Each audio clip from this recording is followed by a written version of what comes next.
Halo rekan-rekan semuanya, kami dari kelompok dengan beranggotakan saya sendiri Aldo, kemudian Latia, Sheila, Fitria, Jani, dan Aji, serta Tata akan memaparkan materi mata kuliah Pitlur mengenai tindak pidana berat hukum terhadap hak asasi manusia. Topik ini sangat penting karena menyangkut martabat kemanusiaan dan keadilan hukum di Indonesia. Tentunya dalam beberapa menit ke depan, kami akan membedah dasar hukum, kemudian perbedaan dengan pidana umum, serta analisis detail mengenai kasus Semanggi. Selanjutnya, marilah kita simak mulai dari penjelasan mengenai dasar hukumnya terlebih dahulu.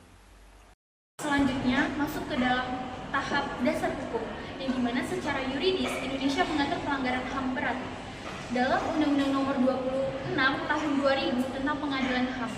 Undang-undang ini bersifat khusus atau lex spesialis, yang dimana landasan filosofisnya berakar pada Undang-Undang Nomor 39 Tahun 1999 tentang hak asasi manusia.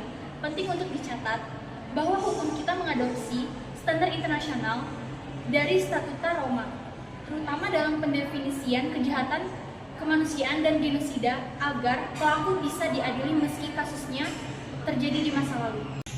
Halo, saya Sila. Di sini akan menjelaskan bagaimana bentuk pelanggaran dari HAM, yakni berdasarkan pasal 7 Undang-Undang Nomor 26 Tahun 2000, yakni ada dua kategori pelanggaran, yakni yang pertama bahwasannya ada pelanggaran HAM berat, yaitu genosida, tindakan sistematis untuk memusnahkan kelompok ras, etnis atau agama. Yang kedua yaitu adanya kejahatan terhadap kemanusiaan, serangan meluas atau sistematik terhadap penduduk sipil, yakni unsur meluas itu berarti korbannya banyak, sedangkan sistematik itu berarti ada perencanaan atau kebijakan di balik serangan tersebut. Baik, saya akan menjelaskan dari segi perbedaannya. Perbedaan mendasarnya terletak pada tiga hal. Pertama yaitu dari sifat perbuatannya, di mana pidana umum bersifat individual, sedangkan HAM berat bersifat serangan publik yang terorganisir. Kedua dari segi asas hukumnya, di mana pelanggaran HAM berat itu mengenal asas retroaktif, artinya pelaku kasus masa lalu tetap bisa diadili melalui pengadilan HAM ad hoc. Ketiga yaitu dari segi daluarsa, di mana pidana umum punya masa hangus, sementara pelanggaran HAM berat tidak mengenal daluarsa karena merupakan musuh kemanusiaan dunia. Kami mengambil kasus tragedi Semanggi 1 tahun 1998 dan 2 1999. Inti kasus ini adalah penggunaan kekuasaan militer berlebih terhadap mahasiswa yang melakukan aksi damai menuntut reformasi. Di Semanggi 1, aparat menggunakan peluru tajam yang menewaskan 17 warga sipil. Pola yang sama terulang di Semanggi 2, setahun kemudian yang menewaskan 11 orang.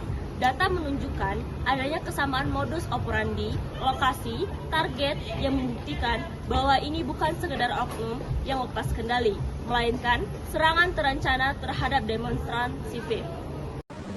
Baiklah, hasil analisis kelompok kami menyimpulkan bahwasannya peristiwa Semanggi memenuhi unsur pasal 9 Undang-Undang Nomor 26 Tahun 2000. Secara yuridis, unsur serangan terbukti dari jatuhnya korban sipil akibat senjata standar militer. Terkait dengan pertanggungjawaban, kami menerapkan pasal 42 tentang common responsibility. Atasan militer atau polisi saat itu dianggap bertanggung jawab karena hukum secara sadar membiarkan atau tidak mencegah tindakan pasukannya di lapangan. Masalah utamanya kini tinggal pada kemauan politik negara untuk membentuk pengadilan HAM, yaitu pengadilan ad hoc. Sebagai penutup, memahami tindak pidana berat hak asasi manusia adalah langkah awal untuk memutus rantai impunitas di Indonesia. Kasus Semanggi ini menjadi pengingat bahwa keadilan hukum harus ditegakkan tanpa mengenal batas waktu. Demikian penjelasan dari kelompok kami. Sebagai penutup, memahami tindak pidana